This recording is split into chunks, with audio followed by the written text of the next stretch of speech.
Yes.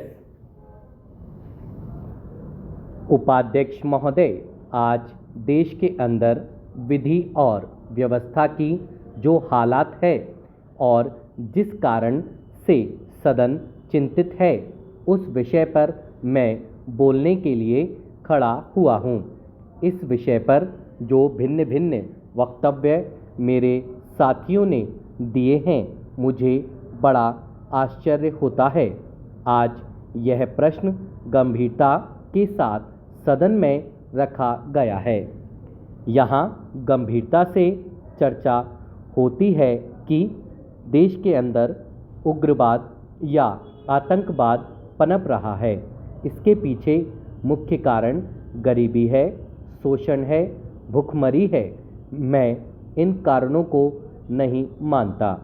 मैं जिस क्षेत्र से चुनकर आता हूँ, उत्तर प्रदेश के अंदर या सारे देश के अंदर ऐसे बहुत से क्षेत्र हैं कि आर्थिक दृष्टि से इतने पिछड़े हैं, इतने गरीब हैं, इतनी वहाँ भुखमरी है और विकास का काम भी 55 वर्षों में वहाँ कुछ नहीं हुआ है।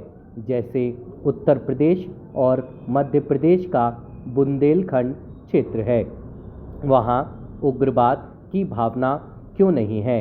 वहाँ पर नौजवान देशभक्त क्यों हैं?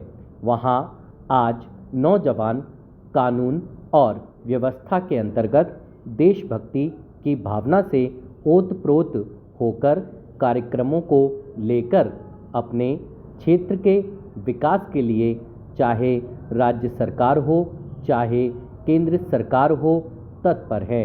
वहाँ पर आंदोलन होते हैं, लेकिन आंदोलन की दिशाएं भिन्न हैं। आज जो देश के अंदर आतंकवाद पनप रहा है, उसके कारणों को जाना जाए, मुझे छोटी सी बात याद आती है। मैं उस परिप्रेक्ष्य में नहीं जाऊंगा। घर में आग लगी घर के चिराग से। आतंकवाद अगर पैदा हुआ है तो वह सदन में बैठने वाले राजनीतिज्ञों द्वारा पैदा हुआ है, बड़े बड़े नेताओं द्वारा पैदा हुआ है।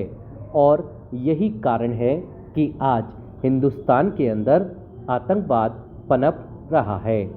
आतंकवाद देश की एकता, अखंडता, एकात्मकता को चुनौती दे रहा है।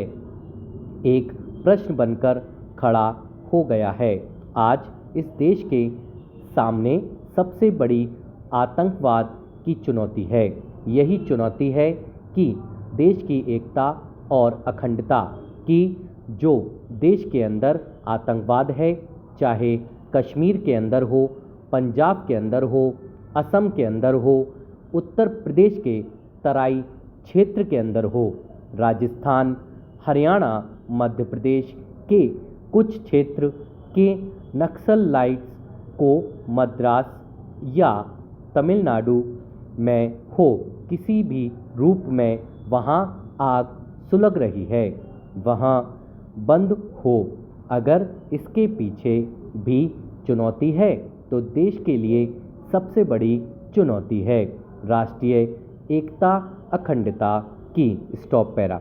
उपाध्यक्ष महोदय, मैं इस स्थिति को क्षेत्रीय समस्या नहीं मानता। इस समस्या को मैं इस सरकार की समस्या नहीं मानता हूँ।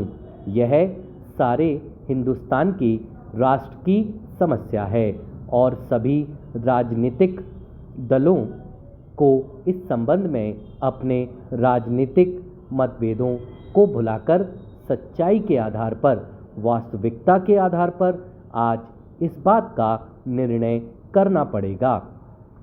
इस पर यह नहीं सोचना पड़ेगा। मान लीजिए आज किसी भी राजनीतिक दल के अंदर हमारे जो भी नेता हैं वह यह काम कर रहे हैं। हम अपनी इस निष्ठापूर्ण बात को रखना चाहते हैं। मैं आतंकवाद को लेना चाहता हूँ और जब आतंकवाद इस तरीके से काम करता है तो हमारे देश के अंदर ही लोग बैठे हुए हैं जो आतंकवाद को बढ़ावा देते हैं। अपने राजनीतिक मतभेदों को भुलाकर सच्चाई के आधार पर, वास्तविकता के आधार पर आज इस बात का निर्णय करना पड़ेगा। इस पर यह नहीं सोचना पड़ेगा। मान लीजिए आज किसी भी राजनीतिक दल के अंदर ऐसे कार्यक्रम हैं, ऐसी योजनाएं हैं, कार्यकर्ताओं की मनोवृत्ति है जिससे देश की राष्ट्रीय एकता, अखंडता की रक्षा हो सकती है, यह मजबूत हो सकती है, तो सब दलों को उस पर और उस प्रकार के कार्यक्रमों को बनाना पड़ेगा। आज मैं इस विषय को उठाना चाहता हूँ कि जब तक कश्मीर के अंदर 370 धारा समाप्त नहीं होगी, कश्मीर के अंदर आतंकवाद की जड़ें नष्ट नहीं होगी।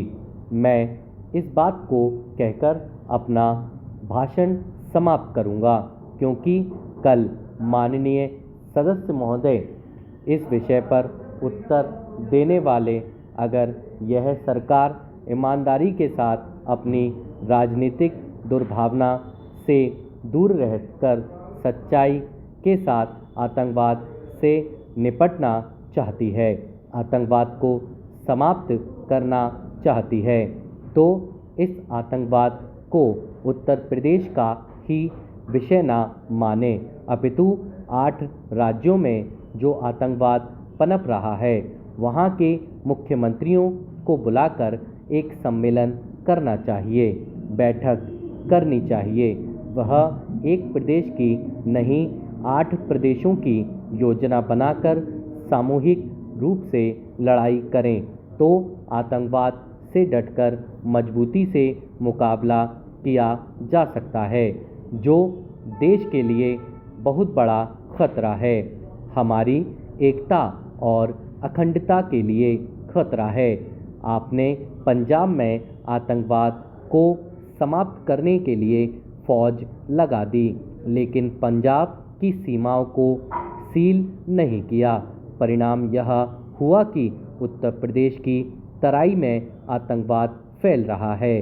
पंजाब में आतंकवाद दूसरी तरह का है, कश्मीर में दूसरी तरह का है और असम तथा तमिलनाडु में दूसरी तरह का है।